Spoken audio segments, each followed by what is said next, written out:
Uh, so we have our nutritionist Abhi here, and she's going to share how we can enjoy our holidays while indulging in the snacks in a balanced way, so that when we are coming back to the office, we are not overwhelmed and we don't have any blues or all those things. So yeah, welcome Abhi. Thank you, Satya.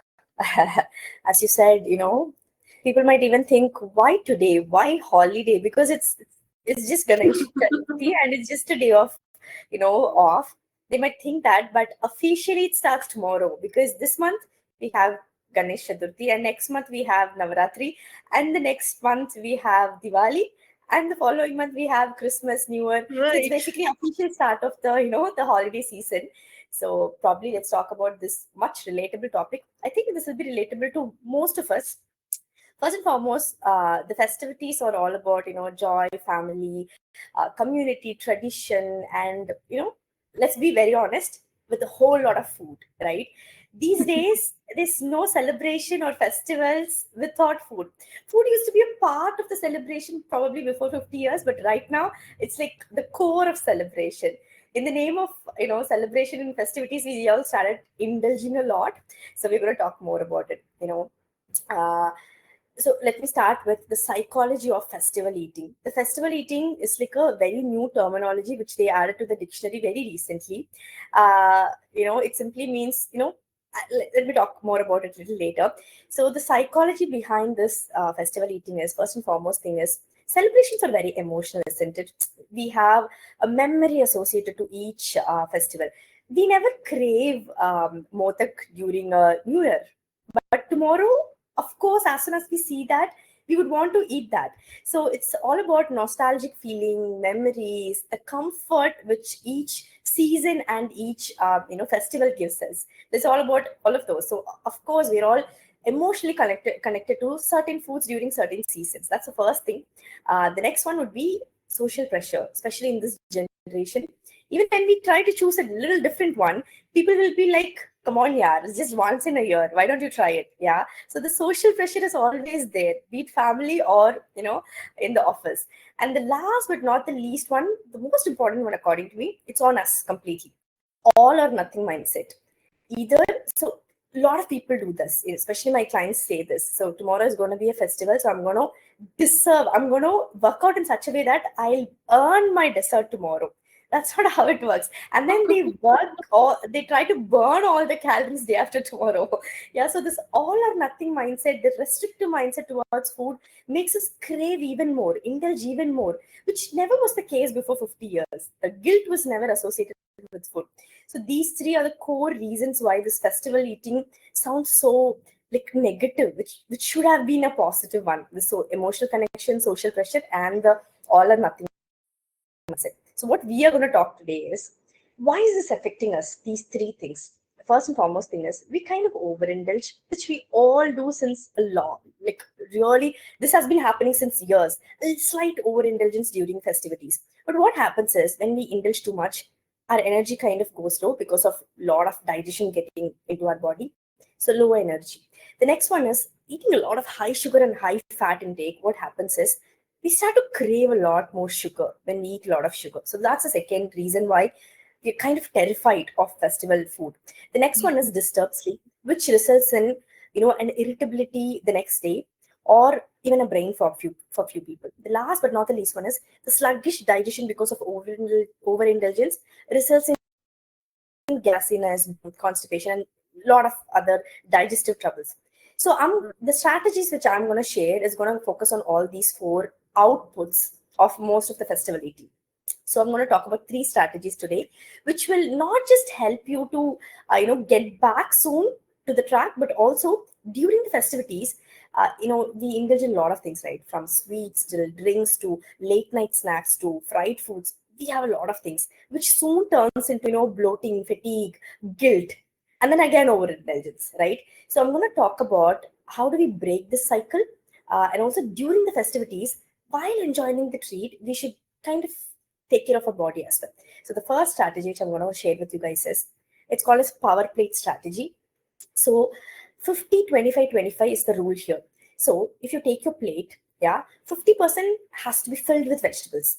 It doesn't have to be salads, or it doesn't have to be, raw vegetables or some steamed vegetables. It can be as simple as stir fries, sabzi, or the vegetables which we put inside the curry. It can be any vegetable. So 50% fill the plate with vegetables. Remaining 25% has to be filled with some kind of protein. Again, it doesn't have to be a fancy protein like non-veg, because in Indian festivals, mostly we don't include non-veg in certain festivals. So it can be dal, it can be paneer, it can be Greek yogurt or hankad, it can be anything. Remaining 25%, some carbohydrates. It can be roti, it can be rice, it can be anything. We can fit in our favorite food inside this. Satya, tell me, what's your favorite food here? Like during festivals, what do you crave? I always like sweets. Sweets kind of comes under carbohydrates. Most of it is carbohydrates, right? Let's take gulab jamun. It's made of flour. So it's flour is like a carbohydrate. So you can along with the rice, reduce the quantity of rice and include your favorite, carbohydrate rich sweets as a part of the meal. Rather than thinking that as it can't be a part of my meal, include that in a part of your meal so that the craving goes off. So 55, 25, 25 is the rule here. And I Mhm. personally love biryani, hypothetically. Okay, so we can include that biryani as a part of carbohydrates here. It doesn't have to be, a special food here. Yeah, that's what I'm trying to say. So 55, 25, 25 rule here. Yeah, that's the first strategy, the power plate strategy. Try to follow this power plate strategy at least twice a day. And the third meal can be your favorite indulgent meal. It can be of anything. So that, what happens, the low energy, the bloating, the brain fog or irritability, the sugar cravings, all of it is taken care in the other two meals with the power plate strategy. The third meal can be an indulgent one. You don't have to restrict anything. Yeah. So that's the first strategy. The second one is uh, do not save calories for later. This is something recently I'm seeing a lot. People who are more into, fitness and trying to stay fit in a particular shape, they are much more concerned that they'll put on weight and they kind of save their calories for the indulgent meal. So basically, they starve themselves, or they just eat raw vegetables throughout the day, or just water, and then they eat a larger meal once. That's not never gonna work. You know why? Our body is super clever. It will somehow get all the calories which it needs per day somehow. So you might actually eat more than what you used to eat with a lunch or breakfast if you haven't had that. So it's Oh, better if you don't save calories for later. Just eat lighter food maybe with a lot of raw vegetable. I mean, a lot of vegetables, a little bit of protein, a little bit of carbohydrates, and then you can have your indulgent meal. Yeah, so that's the second strategy. Do not save calories for later because it almost always backfires. The third mhm. strategy, and my favorite one, pick your indulgence. See, tomorrow, let's say you have your, you know, modak, and also you have your motilad. You'll have your favorite food, right? Instead of wanting to eat all of it, choose one indulgence per meal. Rather than having a lot in a single meal, choose one per meal as a part of your meal, and you will never crave. Like the craving goes off because you're giving your body the permission to eat, and the restrictive mentality takes off that craving out of your brain. So make it a part of your meal and choose one indulgence per meal. So that's my third strategy. These three All the strategies kind of help you make sure that you don't overeat. And I'm going to end the talk with just one more point: how to quickly bounce back or reset after a festival time. Yeah. uh, I'm going to give a tagline here: plan, please don't punish. Because people do this. They try to do a lot of cardio to burn the calories or starve right after an indulgence. It never works because your body got so much of calories, and then immediately you're restricting it to too much. It will try to, increase your cravings. And then you again get into this vicious cycle of guilt overeating. So my right. suggestion would be get back on track, hydrate like a pro to flush out all the extra salt and sugar from your body. It's not directly proportional, water and sugar flush, but then it helps your body. Yeah. So hydrate like a pro. Then get your sleep in, 7 to 8 hours of sleep, because that will kind of recoup all the organs and that will take care of the detox. The third one would be gentle movement. Gentle movement kind of triggers, and the sweating kind of helps in a lot of ways. So gentle movement. Fourth one would be get back to the first strategy, the power plate strategy. Don't go for detox teas or detox juices. Instead, go to the power plate, strategy where you eat 50% veggies, 25% protein, and 25% carbs. What happens is you're nourishing your body, which will kind of help you. So this is the post-festival plan. So I hope this helps. If you have any questions, you can put it down below. Yeah, I think you have shared a lot of anything that is doable. I think whatever you shared. So I think the audience will also, they have something to take away from this and try this time. So hope they will not be overwhelmed.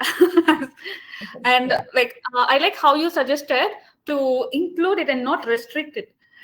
Like all these sweets and all this intelligence, and yeah, one per meal. That maybe I will try it tomorrow. So instead of trying to eat a lot of those sweets in between meals, maybe why not with meal with that portion, like the power plate, what you suggested. Yes, why not? All Sure. right. So I hope those who are here and those who are watching the recording, hope you had some useful insights. If you have any questions, or if you'd like to book a consultation to plan your own plate, you can always go to the Anyo app. On the homepage, you have experts section where you can check out Abhi. She has been helping a lot of her clients in different types of concerns, like weight loss, fat loss, or even people with lifestyle conditions and all. So please do check out. And if you have tried any sweets, or if you have tried to follow the portion which she suggested, do share a photo in the circle space. So we would love to see that. So thank you so much, guys. So thank you, Abhi. Thank you, Satya. And all right, we'll see you in the next one. Bye. everyone.